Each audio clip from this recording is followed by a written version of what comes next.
What's up guys? Welcome back to the channel and to this week's video.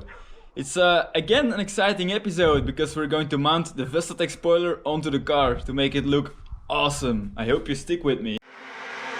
I need to stop. I've been doing too much, I've been running too fast, I've been testing my luck. I've been living cloud nine, I've been at it all night, I've been feeling so loved.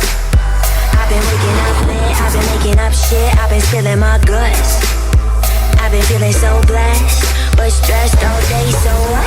I'm living out my dreams like every night. I love my life.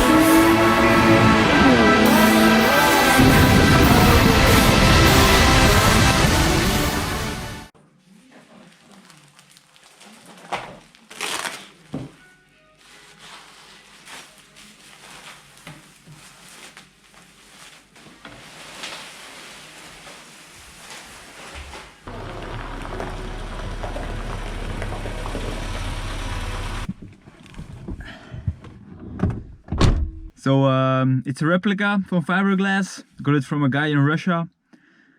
We're going to mount it using rivnets. That way I can remove it if I damage it, which is likely to happen because I'm going to lower the car more and it's going to get driven pretty hard. So we'll see how long the lip is going to survive. But it being fiberglass, it's possible to repair it. So yeah, let's see. I'm gonna start off with putting it in place where it should be. Then drilling holes all the way through the fiberglass and into the body of the car, so the holes line up. And then we're going to put rivnets in the car. Then I'm going to sand the whole thing down because it's pretty rough. Prepare it for paint, and yeah, then we can mount it when it's painted.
I did a bit of a poor job filming the first part of this video, mainly because the spoiler didn't fit exactly how I wanted it to. Because it's fiberglass, it doesn't give in much, and I had to cut away more than I would have liked. So I was a bit annoyed, and yeah, I didn't do a good job at filming. I'm gonna try to do it better now in the second part of the video. where we're going to sand it, prime it, paint it, and I'm planning on making some sort of an under tray under the car, like real race cars, but also to keep the underside of the spoiler also connected, because like now it's only held in by I believe 4 screws, and I don't think that's enough. When I'm going to be racing at high speeds, I don't want it to go flying off or get stuck under the car. So I guess that's pretty important, so bear with me.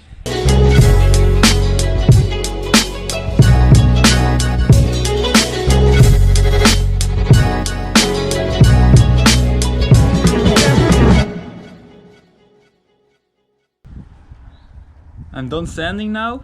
I did 100 grit first to get the imperfections out, and then onto a 240 grit. I'm not gonna go finer. I want the primer to have something to bite on, so it's looking pretty good.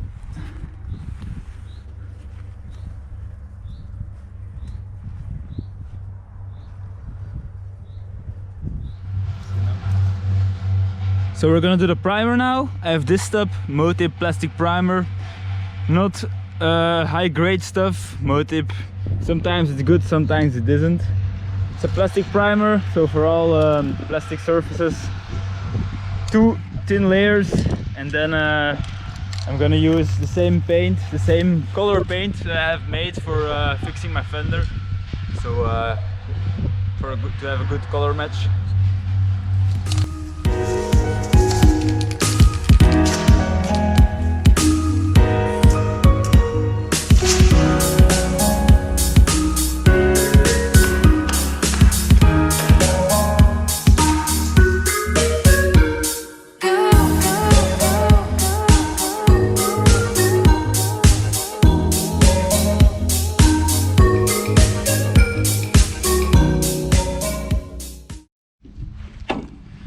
The primer is done now. It's actually not a nice primer to use because it has no color. It's transparent, so it's hard to see where you've been, and also it's hard to tell how thick you put the layer on. So not the nicest stuff to use. I also have the impression that it doesn't stick whatsoever. So yeah, we'll see how well it holds up. If it doesn't work in the end, you can always redo it, but try to make the most of it. Now let it dry for a quarter of an hour, 15 minutes, and then we're gonna do color.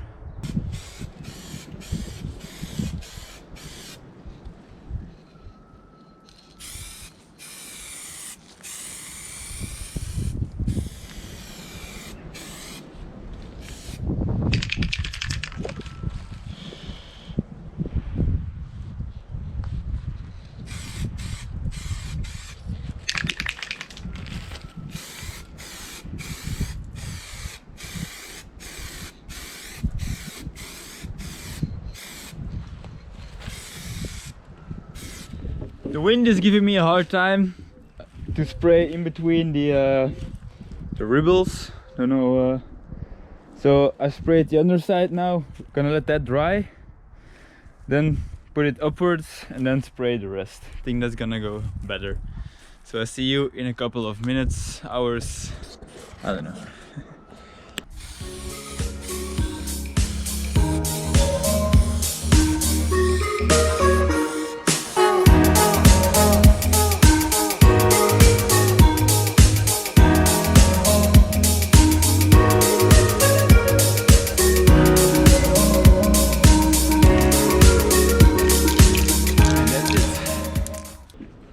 So we're done with the color. Well, I had to because the can is empty. It was just enough. Took everything a good layer. It's looking pretty good if you ask me. So yeah. Now let it dry. I'm gonna let it dry overnight to really let it cure very well. Tomorrow the clear coat, and then we can mount it to the car. Really excited. It's gonna good. We are done painting.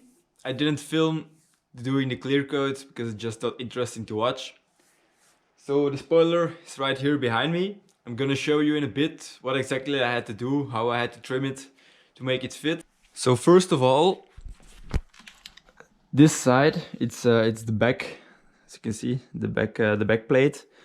It was about this size.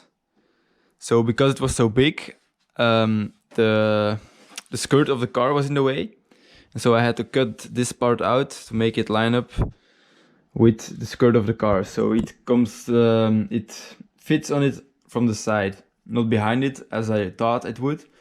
But if I fitted it behind it, then it wouldn't line up nice with the blinkers and such. And I wanted it to be nice from the front, because in the end that's what we're gonna see most of it. So I had to cut out these parts on both sides and trim here a little bit. I could have trimmed more, but I was afraid that the more I would cut on one side or one place, then I would have to go back to another place, cut there again, and who knows where it would end up. I got it pretty good fitting like this, so yeah, I thought this will do. Especially now that it's painted, I'm not really too bothered over the little gaps. I think it will be hard to notice. So I basically took a piece of cardboard, held it here, and then draw a line on it. I cut it on that line, and then I used this as a template to cut up the spoiler. So yeah, I can hide all this. And so I mounted it up, as you saw in the video normally. I put blocks under it to see where I wanted it. Then I cut it, and then I positioned it as high up as I could, so it fitted nice and well around here. And then I basically drilled through the spoiler into the car, and then I stick a drill bit in it so it stayed in place. And like that I did four holes, so one on each side, and one over here, and one on the other side of the plate. 4 isn't a lot, but I'm using these 4 to hold it up, and then later I'm gonna make not really a skid plate, but just from plastic, an under tray, and then it will be fastened down there as well. I think that will be good enough.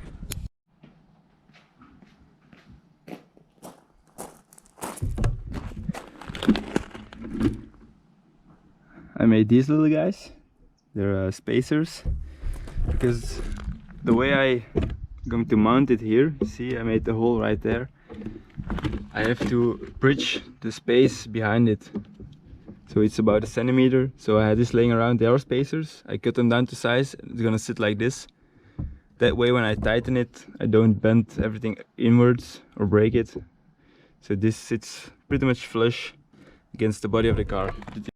One more thing I forgot, because the way the spoiler mounts, I'm gonna have to cut a piece of the body of the car off here so that it sits nice and flush, because the spoiler comes to about, if you don't know if you can see the line, it runs like this. So I'm gonna cut off just a slice to make it flush, so it looks a lot nicer.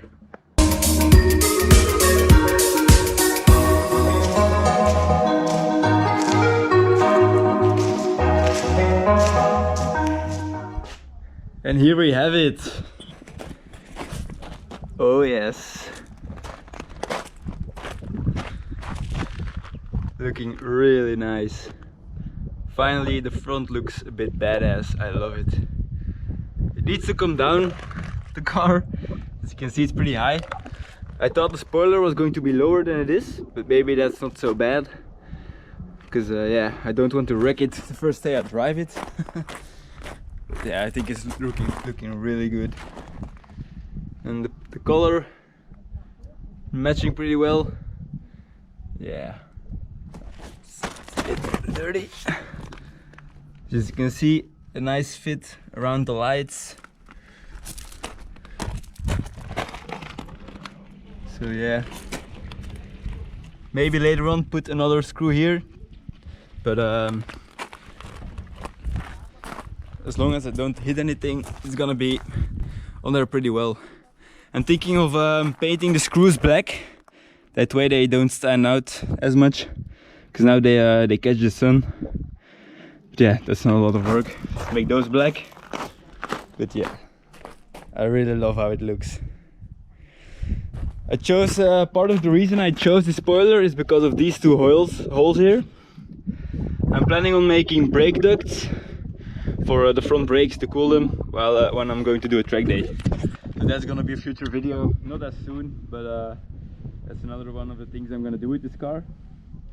Removable, because I'm only gonna need it on the track, not when I go drifting, because then you don't really need the brakes as much as on normal track day. So yeah, I love it. I guess that's it for this episode. I hope you liked it. I did it a lot. I'm really pleased with the result, and yeah, now it's on to more engine stuff and more go fast stuff. So bear with me, subscribe if you like what you see, and I hope to catch you next time. Goodbye.